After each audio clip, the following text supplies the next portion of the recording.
ഇപ്പൊ ശരിക്കും പറഞ്ഞത് ഒരു 2 വർഷം 3 വർഷമൊക്കെ ആയി ഈ ഒരു സിനിമയുടെ പുറകെ സഞ്ചരിക്കാൻ തുടങ്ങിയിട്ട്. അപ്പൊ ഇപ്പൊ ഈ പറഞ്ഞ പോലെ സിനിമകള് പഴയ പോലെയല്ല, എല്ലാ ആഴ്ചയും കുറെ സിനിമ ഇറങ്ങുന്നു, ട്രെൻഡ് മാറുന്നു. അപ്പൊ ഇന്ന് ഷൂട്ട് തുടങ്ങി ഒരു 6 മാസത്തിനുള്ളിൽ ഇറങ്ങിയില്ലെങ്കിൽ ചിലപ്പോൾ ആ ഒരു ട്രെൻഡേ മാറി കിട്ടും. അപ്പൊ ആ ഒരു പേടി ഉണ്ടായിരുന്നു. പേടിയുടെ അല്ല, നിങ്ങൾ ശരിക്കും ആലോചിച്ചാല് ഇപ്പം ഹിറ്റായ പടം ഉണ്ട് എക്കോ എന്ന് പറഞ്ഞ പടം. എക്കോ നമ്മള് ശരിക്കും ആലോചിച്ച് കഴിഞ്ഞാല് എക്കോയുടെ ഒക്കെ ഒരു സ്ക്രിപ്റ്റിംഗ് അതാ ഞാൻ പറഞ്ഞത്, ഭയങ്കര ഡീപ്പായിട്ടുള്ള പല ലേയേഴ്സിലൂടെ പോകുന്നു. സത്യം പറഞ്ഞാൽ നമ്മൾ അതിനു മുമ്പ് ചിന്തിച്ചു അതാ ഞാൻ പറയാൻ വന്നത്. കാരണം ഇപ്പൊ എക്കോ ഹിറ്റായി, അപ്പൊ അവര് ഒരു ത്രെഡ് പറയുന്നു, ആ ത്രെഡിനെ ഒരു വേർഷനിലൂടെ വേറെ രീതിയിലേക്ക് പറയുന്നു, വേറെ വേർഷനിലൂടെ വേറെ രീതിയിൽ കൂടെ പോകുന്നു. ഓരോ കഥാപാത്രത്തിനും ഓരോ വേർഷൻ ചിന്തിക്കുക. അങ്ങനെ തന്നെയാണ് നമ്മൾ ICU ക്രിയേറ്റ് ചെയ്തിരിക്കുന്നത്. അപ്പൊ അത് സത്യം പറഞ്ഞാൽ ഇപ്പൊ ഒരു ആലോചിക്കുമ്പോൾ ഒരു സന്തോഷമുണ്ട്. നമ്മൾ അതിനു മുമ്പേ അത്ര ഒരു ചിന്തിച്ചതാണ്.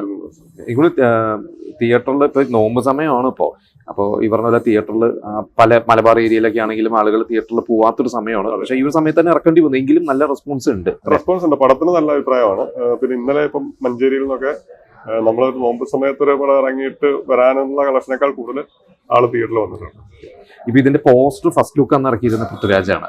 ഓഡിയോ ലോഞ്ചിന് വന്നത് ദിലീപായിരുന്നു. ഓഡിയോ ലോഞ്ചിന് ദിലീപേട്ട പറയും. ഓഡിയോ ലോഞ്ച് അല്ല, ഫസ്റ്റ് ലുക്ക് പൃഥ്വിരാജ് ഇറക്കി, പിന്നീട് സോങ് മമ്മൂക്ക ഇറക്കി. അതെ, പ്രീ റിലീസ് അല്ല, എന്തായാലും ട്രെയിലർ ലോഞ്ച് ആണ് ലാസ്റ്റ് ആണത്.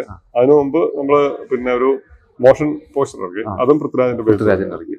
ദിലീപേട്ടൻ നമുക്ക് ട്രെയിലർ ലോഞ്ചിൽ ദിലീപേട്ടൻ പറഞ്ഞിരുന്നു, ഈ പറഞ്ഞ ഒരുപാട് നിങ്ങൾ പല പ്രൊജക്ടുകൾ ഡിസ്കസ് ചെയ്തു, പക്ഷെ നടക്കാതെ. എനിക്ക് തോന്നുന്നു അപ്പൊ അങ്ങനെ ഒരുപാട് സഞ്ചരിച്ചിട്ടുണ്ടാവില്ലേ മമ്മൂക്ക മുതൽ ഒരുപാട് പേര്.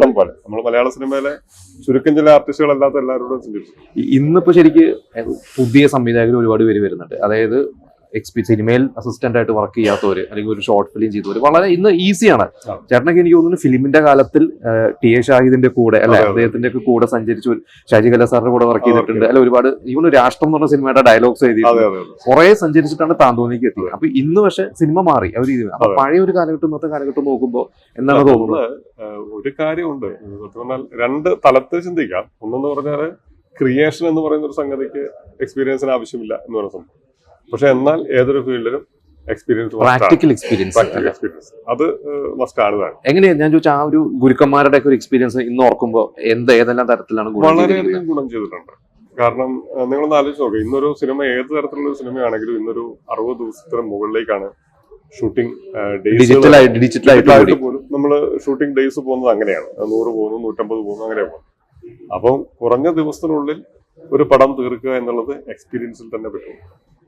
അത് തീർച്ചയായിട്ടും നമുക്ക് ഗുണം ചെയ്യും. എന്തൊക്കെയാണ് ഞാൻ പറയാം, ഇപ്പൊ ഗുരുക്കന്മാര് ടി.എ. ഷാഹിദിന്റെ സ്ക്രിപ്റ്റിലാണ് കൂടുതൽ വർക്ക് ചെയ്തിട്ടുള്ളത്. പിന്നെ എനിക്ക് തോന്നുന്നു പിന്നെ ഡയറക്ടേഴ്സ് അനിൽ സി മേനോൻ, പിന്നെ പത്മകുമാർ, ഷാജി ഗ്ലാസ്, അങ്ങനെ എല്ലാം കൊമ്പന്മാരാണ്. അവരുടെ അടുത്ത് നിന്ന് കിട്ടിയ എക്സ്പീരിയൻസുകളൊക്കെ എന്തൊക്കെയാണ്? കാരണം ഷാജി സാറിന്റെ കൂടെ വർക്ക് ചെയ്യുമ്പോൾ നമുക്കൊരു നടരാജാവ് അല്ലെ വർക്ക് ചെയ്തത്, അദ്ദേഹത്തിന്റെ കൂടെ വർക്ക് ചെയ്യുമ്പോൾ നമുക്ക് ഒരു അസിസ്റ്റന്റ് ഡയറക്ടർ എന്നുള്ള ലെവലിൽ നമുക്ക് ഒരുപാട് കാര്യങ്ങൾ പഠിക്കാനുണ്ട്. കാരണം അദ്ദേഹം സ്ക്രിപ്റ്റിൽ മാർക്ക് ചെയ്യുപോലുമില്ല. അപ്പൊ അദ്ദേഹം എടുക്കുന്ന ഷോട്ടുകളെ നമ്മൾ സ്ക്രിപ്റ്റില് ഏതാണ് എന്ന് നോക്കി വേണം നമ്മൾ തന്നെ ജഡ്ജ് ചെയ്ത് പോകാൻ. അപ്പൊ അതൊക്കെ ഭയങ്കര എക്സ്പീരിയൻസ് ആണ്.